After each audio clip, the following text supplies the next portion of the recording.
Bir жолу ассаламу алейкум, урматтуу жерлештер, бүгүнкү жыйындын катышуучулары. Баягы ойдон болуп калды. Келсин деген маселе коюпсуңар. Абдан кызык абал, анан балдар азыр келатып айтышып атат. Сүйлөгөн сөздөрүңүздү угабыз. Угуп атасыңарбы сүйлөгөн сөздөрүңүздү? Керек болсо жаттап алдык дейт. Жаттап алсаңар эмнеге чакырасыңар? Анан ошондой биринчиден мен да сиздер менен жолугушуп турганымда абдан кубанычтамын. Өзү негизи бир аз силер эле мага тултуйуп таарына бербей, мен да силерге таарынайын деген оюм бар эле. Таарыныкка толук укугум бар, акым бар. Аны өзүңүздөр билесиздер, эмне үчүн таарынат экенин. Эмне үчүн бир аз нааразычылык бар биз тараптан, аны да билесиздер өзүңөр. Баардык ишти жасап коюп анан чыкпай отура берген ушундай бир жайыбыз бар. Дагы бир жолу ушул чакырганыңарга рахмат.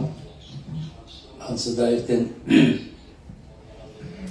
бизде расмий жолугушуу бар дегенде мен ойлодум, ошол жерден жолуксак керек десем, биздин балдар телефон чалып айтты.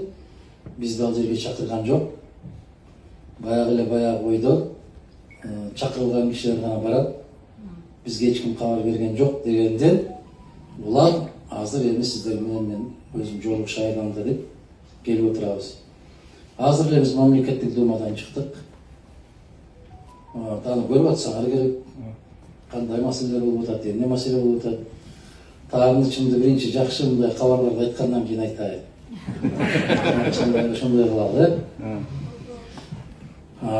Эми башта биз көптөгөн жылдар бою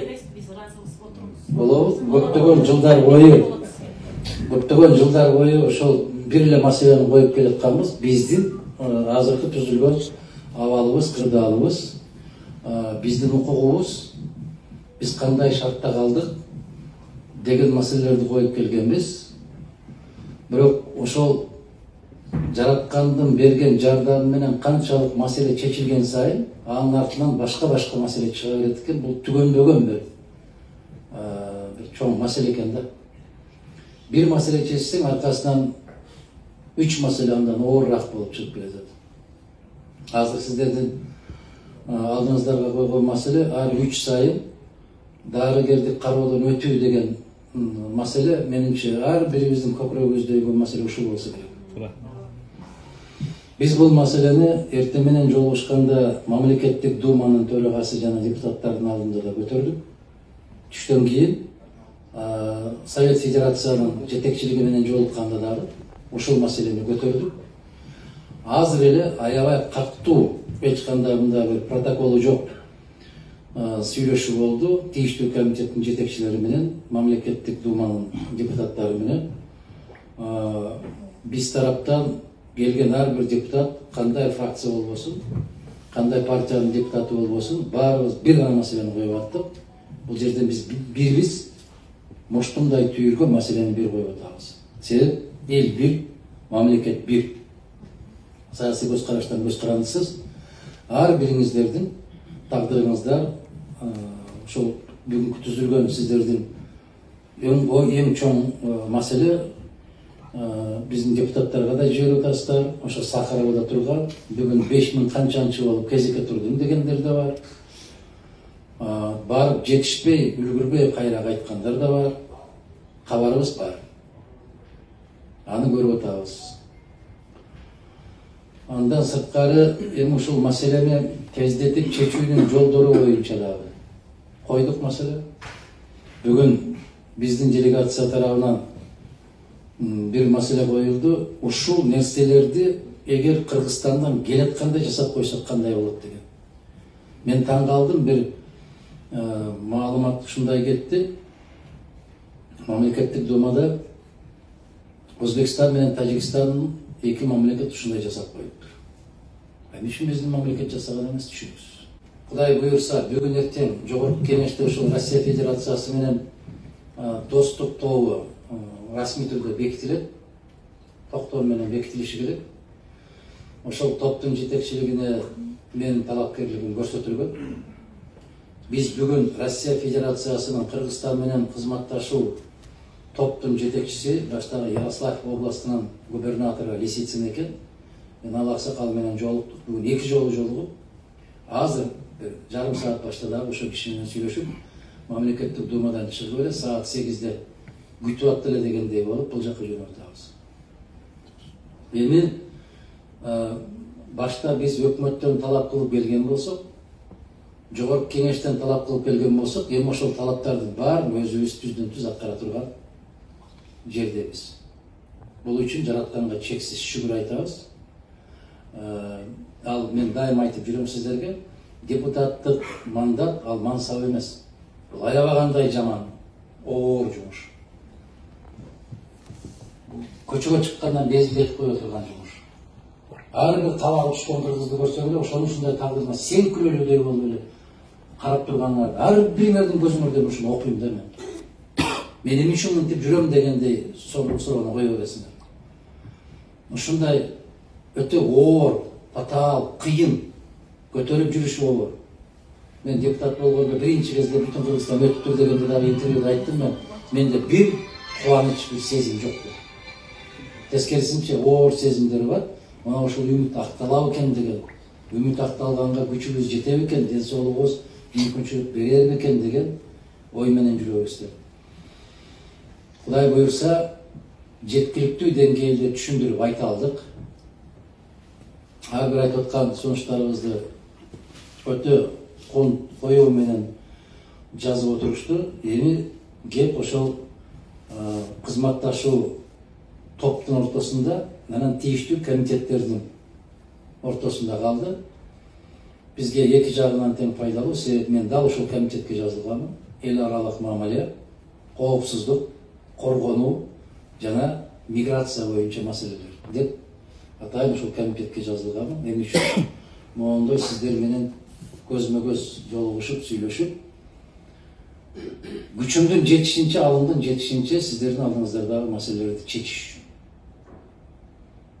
Шайлоого барбасаңыздар дагы, таарынсам дагы, көңүлүм аябай каттуу ренжисе дагы, баары бир каргада баласын аппагым дейт дегенде, кирпиде баласын жумшагым дейт дегенде, жоопкерчиликти сезбесеңер дагы, силерге баары бир болсо дагы, Кыргызстан томолонуп кетсе дагы, мага баары бир десеңер дагы, ошого карабастан ушундай сезимдер менен ушул комитетке жазылганбыз. Миграция деген сөздү сөзсүз түрдө киргизүү керек деп маселе коюп олтуруп, ушул миграция деген сөздү киргизип, ушу комитетке сиздердин маселеңиздерди коюп туруу үчүн аны угуп аттыңар өзүңөр, көрүп аттыңар. Миграция деген, маданият деген, эмгек деген сөздөр такыр унутулуп бараткан экен да бул парламент. Кече төгөрөк стол болгондо уктуңуздар го, кээ бир кишилер айтпады, бизди бул жака чакырмак турсун, унутуп деле калдык эле мындай жыйындарды деген. Биздин жумушту баштаганыбызга толук эмес 1,5 ай болуп атса дагы, бир топ жылыш өзгөрүштөрдү жасаганга аракет жасап атабыз. Саныбыз аз, Кудай буйрса сапат менен иштейбиз деген оюбуз бар. Эмне үчүн саныбыз аз? Мен силерден сурагым келет. Силерден сурагым келет. Силердин жообуңарды да билем. Башка аргам жок. Мага башка элди эч ким бербейт. Ушул жоопкерчиликти сиздер дагы сезет болдуңуздар бекен деп кыйналам мен. Ойлонот болдуңуздар бекен деп. Ушунчалык таң калыштуу кызык окуя болду. Каттоодон өткүлө деп аябай безилдеп отуруп, эгер телефондон эле өткөрүп кое турган болсоңор, биз оодарып салмакпыз дедиңер, жакшы жаман көрүнүп отуруп, ошого да жетиштик. Баары бир жасаган жоксуңар. Ошон үчүн сиздер менен жолугушуунун кажети барбы же жокпу деген суроо да туулуп калып атат менде. Пайдасы жок экен го деген. Баары бир ушундай экен го деген ой келет экен туугандар. Келбей койбойт экен. Бир айтасың, 2 айтасың, 3 айтасың, 5 айтасың, 10 айтасың, акырында чарчатып коет экенсиңер. Ушуну сезебизби өзүбүз бир аз? Байкайбызбы ушундайбыз деп? Сезебиз. Байкайбызбы? Жерде отургандар байкайт. Башкалар биздин кулагынан чыгара албайт азыр. Ушундай экенбиз, тилекке каршы. Мен айттым эле ошол убактылуу сыртта жүрүп сиздер менен чогуу нан таап жеп, сиздер көргөн күндү көрүп жүргөндөрдөн экөөнү көрсөттүңүздөр. Экөө эмес, Москва шаарында эле иштеп аткан кыргыздар керек болсо бешөөнү алып барып кое турган мүмкүнчүлүгүңөр бар эле. Аны жасаган жоксуңар. Ушундан кийин кишинин сүйлөгүсү деле келбей калат экен. Айткысы деле келбей калат экен. Мына караңыздарчы. Өзүңөр көрсөттүңөр. Ошо эки жигит, бир жигитти, бир кызды алып барып бериңиз дедиңиздер. Аксакал эжекелер айтты. Алып барып тарбиялагыз деди. Макул деп койдук, карадык. Бирок жыйынтыгы биз күткөндөй болгон жок. Анан кайра эле таш атсаңар мага тие берет экен баары бир. Баягы сезим жон койбойт экен. Келишке туура келет экен, жолугушка туура келет экен. Мен жана айттым, кирпи да баласын жумшагым дейт экен деп. Сиздердин ушул жакта жүрүп атканда ар бир кыйынчылыгыңыздар биздин жүрөк аркылуу өтөт. Мүмкүн ушинтип отуруп жаман үйрөтүп алдым. Баары бир жасайт да каяка бармак эле дейсиң. Ушундайбы? Ушундай сезимдер дагы бар да. Аранчанын чайым жок дегенде. Мына ушул маселени коюп атабыз. Экинчиден, ушул Россиянын миграция саясатын жүргүзө турган борборду Бишкекке ачуу сунушун киргиздик биз. Ошол жерден бул жака келем деп, эми кетпе деген менен кете берет экенсиңер. Бул оор маселе. Эгер мен чын инсан катары менден сураса, сиздердин бир кадам чыгарбай коймокмун. Ал жерде ачкадан эч ким калган жок. Ачкадан каза болду деген угуп аткан жоксуңар. Качып эле туруп алдык көпчүлүгүбүз, качып эле турабыз ушу. Мен чыгарбай коймокмун чындыгында. Себеп, мен өткөндө бир мисал келтирип айттым эле, могу бөтөлкөдөгү суу бошосо, мунун ордуна башка нерсе куюлат деп. Бул мыйзам ушундай. Натыйжада Кыргызстанда чек арада эмне болуп атканын көрүп атасыңар. Кайран ушу сөз мен ушуну дагы айткым келбеди эле, бирок айтышка мажбур болуп атат. Эми мүмкүн бир жакшылык нерсе менен деп отуруп, бир зыян келтирип коюшубуз да мүмкүн. Мына ушундай миграция боюнча саясат жүргүзө турган бир борборду ачып берсеңер Кыргызстанда кандай болот деген сунушту киргиздик биз. Бардык маселени ошол жерден жасаса. Документтерин да ошол жерден жасаса. Анан орусча канчалык деңгээлде билиш керек экенин да ошол жерден окутса. Билбейм. Бул жакшылыкка алып келбейт, бирок билбейм. Үчүнчү маселени коюп атабыз. Мына кара тизмеге түшкөндөрдүн бүт баарын кара тизмеден чыгаруу деген. Бул дагы оор маселе. Өтө оор маселе. Биздин алдыбызга таштап коюп атат, эмне болгондугу үчүн кара тизмеге түшөт дегенде. Анан карап отуруп өзүң деле уялып кетесиң, сурангандан деген эмес. Ошондуктан туугандар туура чечим чыгаралы дагы биринчи кезекте маселе өзүбүздө экен. Маселенин баары өзүбүздө экен. Өзүбүз оңолмоюнча бизге эч ким жакшы мамиле жасабайт экен.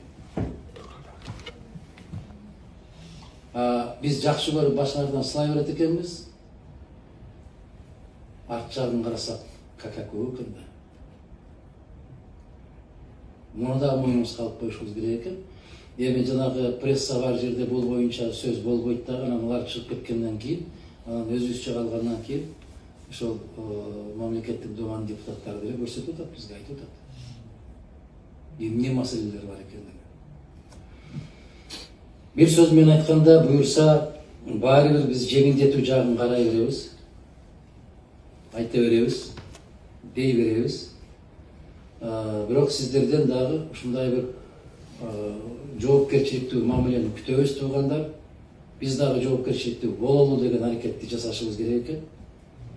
Мына Россия Федерациясы менен макулдашып, биздин Кыргызстандын аймагында 9 мектепти ачуу жөнүндө сөз болуп атат. 9 мектеп Россия Федерациясынын каражаты менен курулуп, ошол орус тилинде жүргүзүлүүчү, сабактар жүргүзүлүүчү мектептерди ачуу боюнча.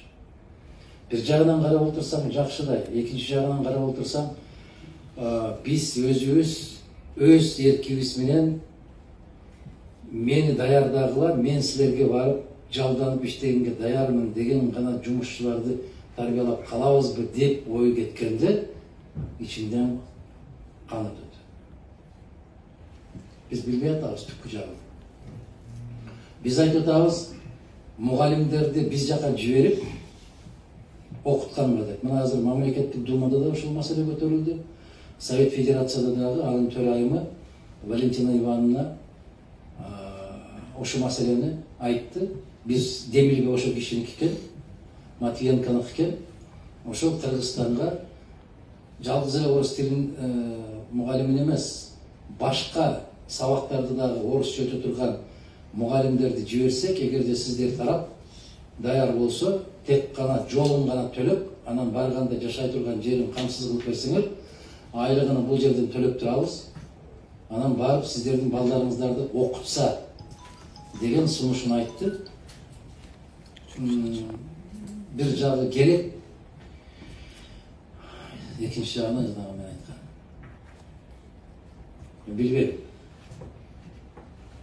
Билбейм кандай деп түшүндүрүшүм керек, кандай деп айтышым керек.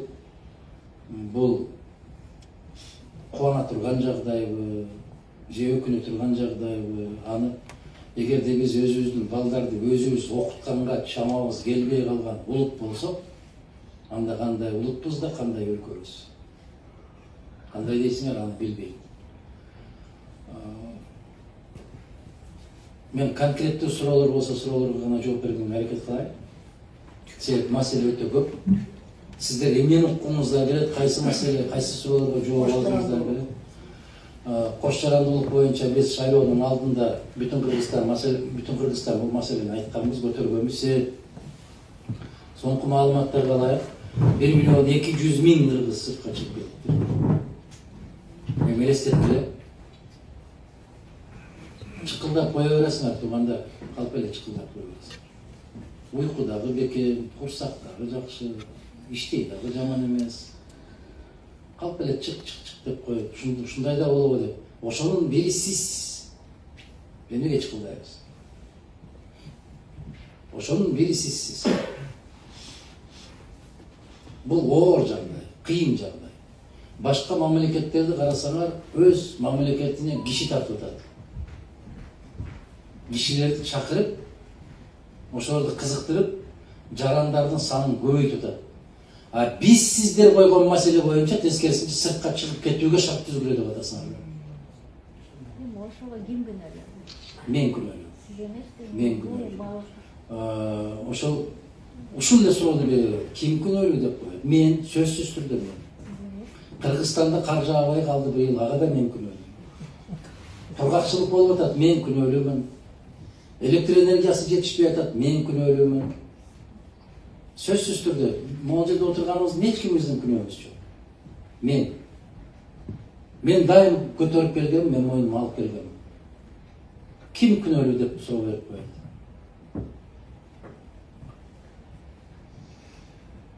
Кандай деп жооп береримди да билбейм мен. Чындыгын айтайын, кандай деп жооп береримди билбейм. Биз эмнеге сыртка чыгып кетүүгө кишилерди даярдап калдык? Ата энеси ушундай тарбиялап калды да, 10 класста аман эсенинде бүткөн болсоң кетесиң.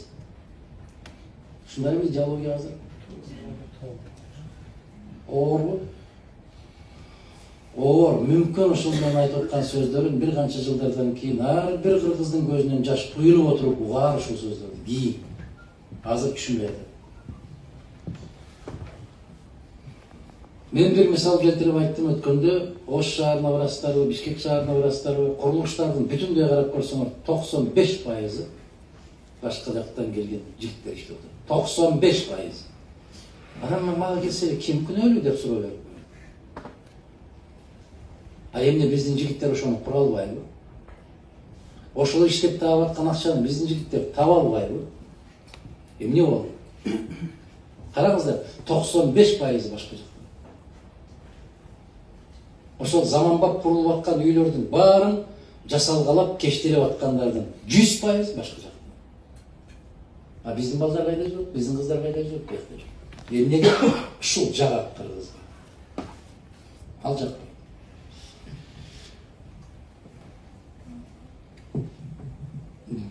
Бул маселени кандай чечишке дагы менин акылым жетпейт. Көп нерсеге жетет, бирок ушуга жетпейт. Калып ошол жакта иште десең, сага душман катарында карайт калабыз. Мен кетишим керек дейт. Эми билбейм, жигиттер, кыздар. Мен бул багытта, бул темада көп эле сүйлөдүм эле, азыр дагы кезектеги сүйлөп атам. Билем ичимден жыйынтык чыкпасын билем. Бирок жыйынтык чыкпаса да айтып койгонго мажбур болуп атам. Милдеттүү болуп атам. Төртүнчү маселебиз, жана сиз айтып аткан кош жарандык дегенди, бул заматта эле чечиле кете турган маселе эмес, ушунун процедурасын баштайлы деген сунушту айтып атам.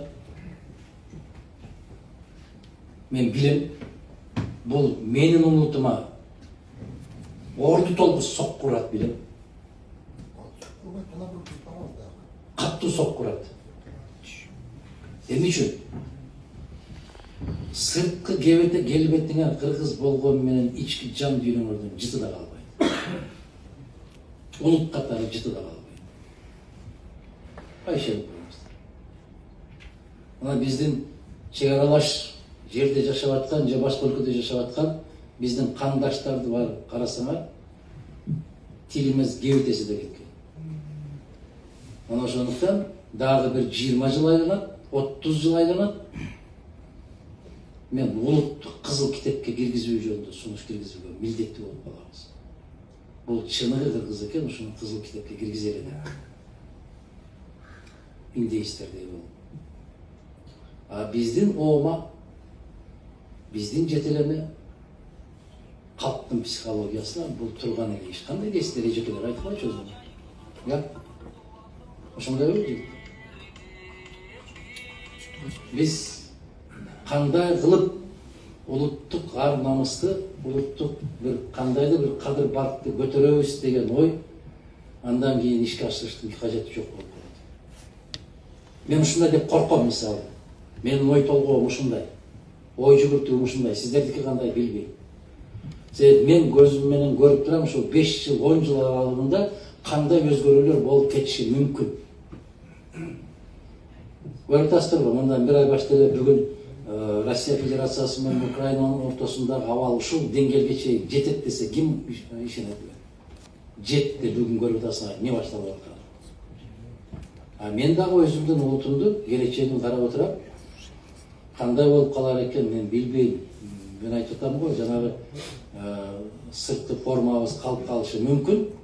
Ички дүйнөбүз түп өзгөрөт. Өткөндө жогорку кеңеште бир мисал келтирип атып айттым. Муну ушул Жалал-Абад суусу экен, Жалал-Абад суусу деп бөтөлкөсү ушу Жалал-Абад суусу да, мунун суусун төгүп салып туруп эле. Мунун ичине кандай сууну куйсаң куюп кое бер да, керекпи Москва рекадан сууну алып келип коюп койсоң, бирок бул Жалал-Абад болбойт да. Мен да ошентип корком, садакаларым, мен улутумдан корком. Кебетен кыргыз болуп калат дагы ой жүгүртүүң, санаа сезимиң, кадыр бар ички жан дүйнөң, нарк населиң улуттан бир тамчы калабы калбайбы, мен ишене албайм ошого. Бүгүн эле ишене албайм. Бүгүн кийген кийимибизден, жүргөн жүрмүшүбүздөн, сүйлөгөн сөздөрүбүздөн, жеп аткан тамак ашыбыздан, бири-бирибизге жасаган мамилебизден мен мисалы таанышым өтө оор да, кыйын да. Бул сөздөр катуураак тийиши мүмкүн, бирок мындай бир вакцинация деле алып атпайсыңар, мен ушундай бир вирустан биздин улуттун жоголуп кетүүгө каршы болгон вакцина болуп бергенге дагы макулмун, даярмын. Оор болсо да ачуу болсо да ушуну айтышым керек. Ошондуктан кош жарандуулук дегенди биз көтөргөнбүз. Эмне себептен? Баягы биздин ушул жакта жүрүп иштеп аткан азаматтарыбыз менчик ээсине ээ боло албайт да. Келе калып эле жана паспорт ала калгандар көп го. А эми барып өз тууган жериңде менчикке ээ боло албайсың азыр. Ошол укугуң жок. Ал жагынан да мындай кылып безилтесиздер. Бир жагынан башкача кылып безилтесиздер. Мен орто жолдон эгерде кимдир бирөө ошонун чыгуу жолун мага таап берсе, мен ошол кишиге демирге көтөрөт элем. Ошол Кыргызстанда эң баалуу сыйлык берүүчү. Таап бербейчи мага, таап аласыңарбы? Ортосун таап аласыздарбы ушуну? Улуттуулук катарында сактап калса болуп, бирок ошол учурда сиздердин жүрөгүңүздөрдөгү каалоону аткаруу. Ушундай мүмкүнчүлүк барбы? Барбы ушунун жолу? Жок. Кандай бар? Айткыла, сунуштарга. Кош жарандуулукту мен бир тарабын айтканымда биз Россиянын жарандары Кыргызстандын барып алышты оңойлотуш жагын айтып атам. Наоборот, алар бул жака келип алышты эмес. Анын кандай эмасы бар? Азыр сен келип эле арыз жазсаңар жарандыкты алып атпайсыңарбы? Көптөгөн жылдарда анан мындай көп ортодо бир маселелер чыгып, мурдагыдай болбой калды. Биз барып Кыргызстандын жаранын алган оңойлук болуш керек бизге. Биз ошону өткөндө мыйзам карап атканда мен сунуштадым, жанагы этникалык дегенди киргизип коюп, биз этникалык дегенди киргизбешибиз керек. Ал маселе болбош керек. Ал маселе болбош керек. Себеп аны ким ар кандайча түшүнөт экен, жок. Этникалык деген сөздү мына Тажикстандан, Өзбекстандан, башка жактардан көчүп келгендер өздөрүнө менчиктеп алып турдагы. Андай дебесең таарынат экен. Мына биздин түшүнүк кайсы деңгээлге чейин жеткен. Бизде этникалык деген болбойт. Этникалык деп мына сиздерди Москвада айтса болот. Сиздерди Казакстанда айтса болот. Сиздерди бөтөн өлкөдө айтса болот. Анан сиздер кыргыздар өзүңөр Кыргызстандан этникалык кыргыз болосуңар. Андай болуш мүмкүн эмес десек, түшүнбөгөндөр айтат экен, Модумаров этникалыктарга каршы экен. Жок, садагалар. Тескерисинче айтып атат. Билбейм, мен эгер конкреттүү суроо берсеңиздер, мен ошол суроолорго жооп берейин. Бир нерсени эсиңерге салып койгула. Ачуураак болсо мен кечирим сурайм. Дайым эле мен менен жолукканда ушундай эле жоопторду угуп жүрөсүздөр. Эми мен жогорку кеңешке барганда айтпай турайынчы мактап. Кимде суроо бар?